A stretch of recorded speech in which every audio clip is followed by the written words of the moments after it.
നമസ്കാരം. മറ്റൊരു വിഷയത്തിലേക്ക് എല്ലാവർക്കും സ്വാഗതം. ഇരുമ്പ് തുരുമ്പിക്കാറുണ്ടെന്ന് നമുക്ക് എല്ലാവർക്കും അറിയാം. പക്ഷേ കപ്പലുകളിൽ തുരുമ്പിക്കൽ എങ്ങനെയാണ് ത്വരിതപ്പെടുത്തി കപ്പലുകളുടെ ആയുസ് കൂട്ടുന്നതെന്ന് നമുക്ക് ഇന്നത്തെ വീഡിയോയിൽ പരിശോധിക്കാം. ആദ്യമേ തുരുമ്പ് എന്താണെന്ന് നോക്കാം. തുരുമ്പ് ഒരു ഇരുമ്പ് ഓക്സൈഡാണ്. സാധാരണയായി ചുവപ്പ് കലർന്ന തവിട്ട് നിറത്തിലുള്ള ഒരു ഓക്സൈഡാണിത്.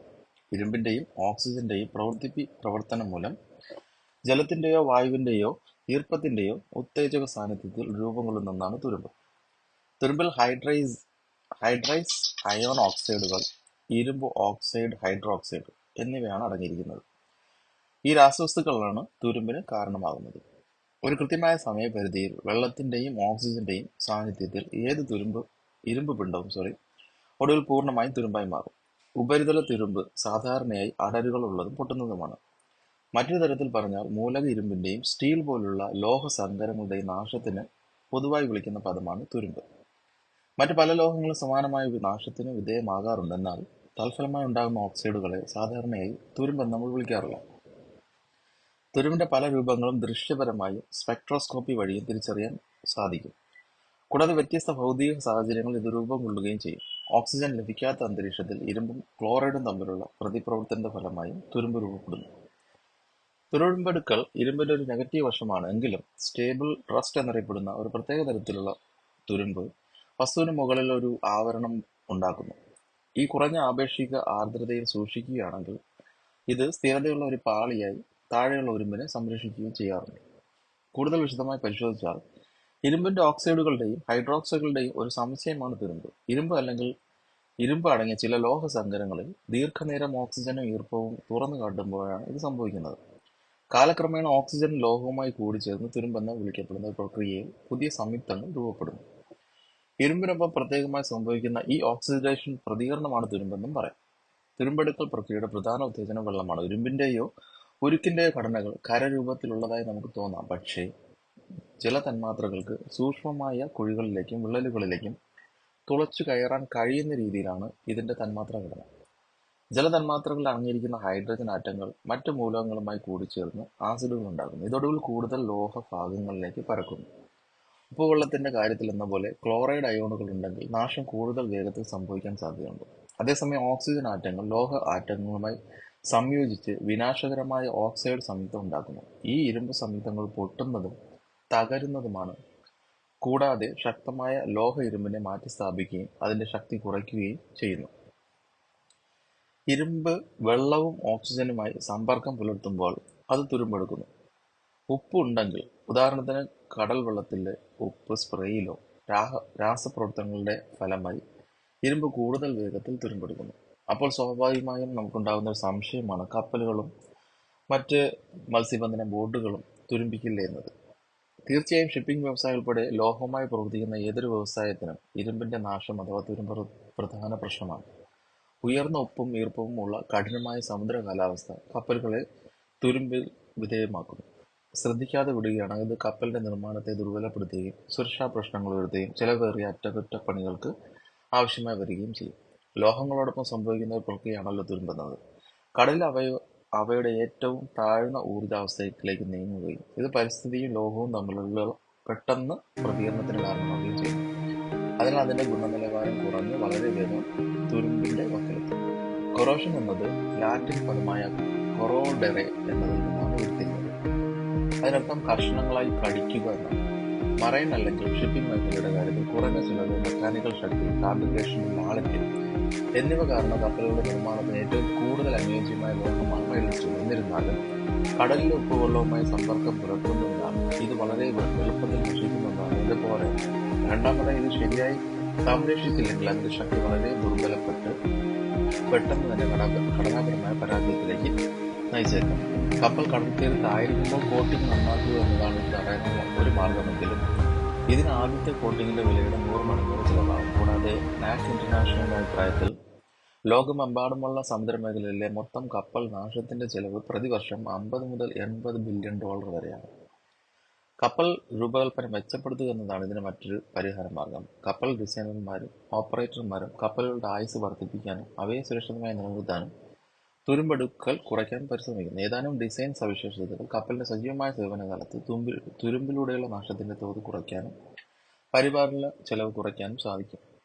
സ്കപ്പറുകൾ, ട്രെയിനുകളും ശരിയായി സ്ഥാപിക്കുന്നത് ഡെക്കുകൾ, കിണറുകൾ, ബിൽജ് പ്രദേശങ്ങൾ എന്നിവയിൽ നിന്നുള്ള വെള്ളം വറ്റിക്കാൻ സഹായിക്കുന്നതിന് അത്യന്താപേക്ഷിതമാണ്.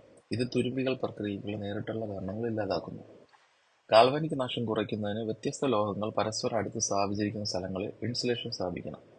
വിനാശകരമായ കോശങ്ങളുടെ പ്രവർത്തനം നിരീക്ഷിക്കുകയും സംരക്ഷിത അനോഡുകളിൽ കറന്റ് പ്രയോഗിക്കുകയും ചെയ്യുന്ന ഇംപ്രന്റ് കറന്റ് സിസ്റ്റം നാശം കണ്ടെത്തുന്നതിനും നിയന്ത്രിക്കുന്നതിനും ഇൻസ്റ്റാൾ ചെയ്യാവുന്നതുമാണ്.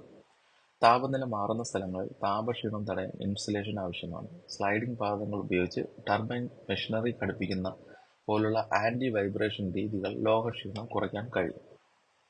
കൂടാതെ മഗ്നീഷ്യം, അലുമിനിയം അല്ലെങ്കിൽ സിങ്ക് എന്നിവ ഉപയോഗിച്ച് നിർമ്മിച്ച ബലി അനോഡുകളും തുരുമ്പിനെ തടയുന്ന മികച്ച മാർഗങ്ങളാണ്. നാശത്തെ പ്രതിരോധിക്കുന്ന അലോയ് സ്റ്റീൽ അല്ലെങ്കിൽ സ്റ്റെയിൻലെസ് സ്റ്റീൽ ഉപയോഗിക്കുന്നതും ഫലപ്രദമായ ഒരു രീതിയാണ്. റബ്ബിംഗ് സ്ട്രോക്കുകളോ ഇരട്ടി പ്ലേറ്റുകളോ സ്ഥാപിച്ച് അധിക തേയ്മാനം ഉണ്ടാക്കുന്നതും കപ്പലിന്റെ സേവന ജീവിതം വർദ്ധിപ്പിക്കാൻ സഹായിക്കും. അറ്റകുറ്റപ്പണികളും കോട്ടിംഗ് ആപ്ലിക്കേഷനുകളും അനുവദിക്കുന്നതിനുള്ള ഘടനാപരമായ ഉപയോക്തൃ സൗഹൃദ രൂപകൽപ്പന അനുവർത്തിക്കുന്നതും തുരുമ്പെടുക്കൽ നിയന്ത്രിക്കുന്നതും എളുപ്പമാക്കുന്നു.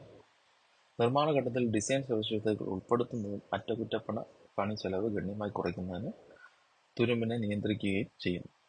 കപ്പലുകളെ നാശത്തിൽ നിന്ന് സംരക്ഷിക്കുന്നതിനുള്ള ഏറ്റവും ഫലപ്രദമായ മാർഗം കപ്പലിന്റെ ഉപരിതലത്തിൽ കോട്ടിങ്ങുകൾ പ്രയോഗിക്കുക എന്നതാണ്. ഈ പ്രത്യേക പെയിന്റിംഗ് കോട്ടിങ്ങുകൾ ലോഹപ്രതലത്തിനും വിനാശകരമായ അന്തരീക്ഷത്തിനും ഇടയിലുള്ള ഒരു തടസ്സമായി നിലകൊള്ളും.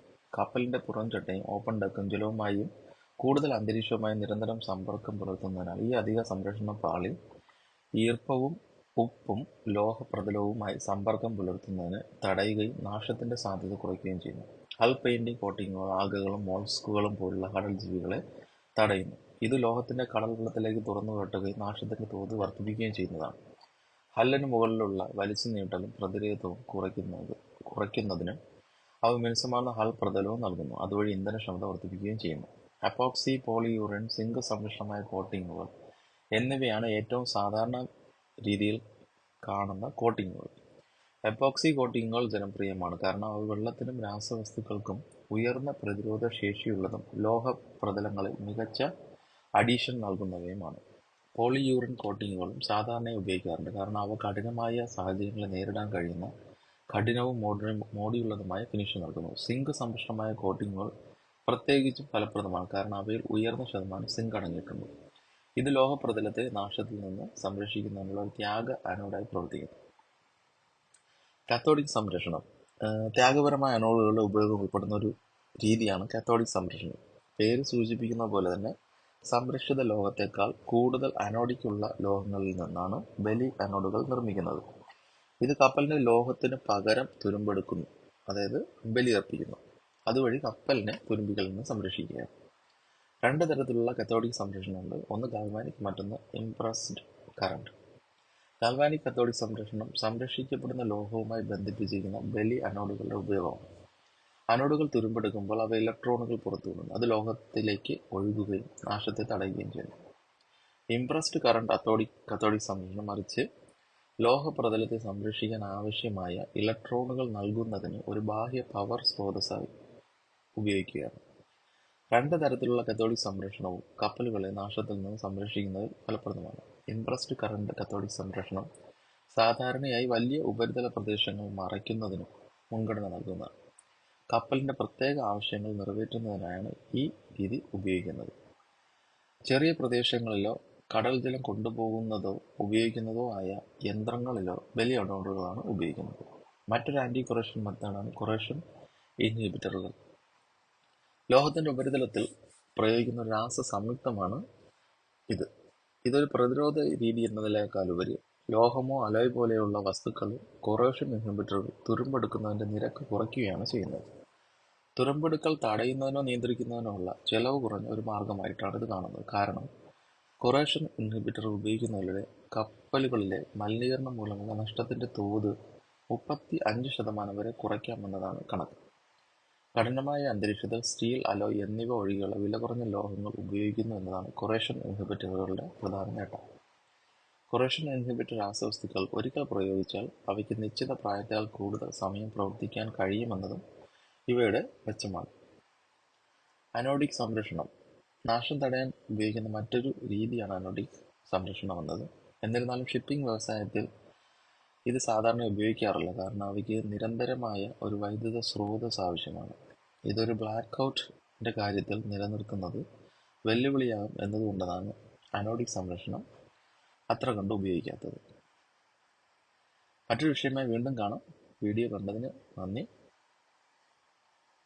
വീഡിയോ ഇഷ്ടപ്പെട്ടെങ്കിൽ ലൈക്ക് ചെയ്യുക, ഷെയർ ചെയ്യുക. ഇഷ്ടപ്പെട്ടില്ലെങ്കിൽ ഡിസ്ലൈക്ക് ചെയ്യുക. മറ്റൊരു വീഡിയോയുമായി വീണ്ടും കാണാം. Thank you for listening.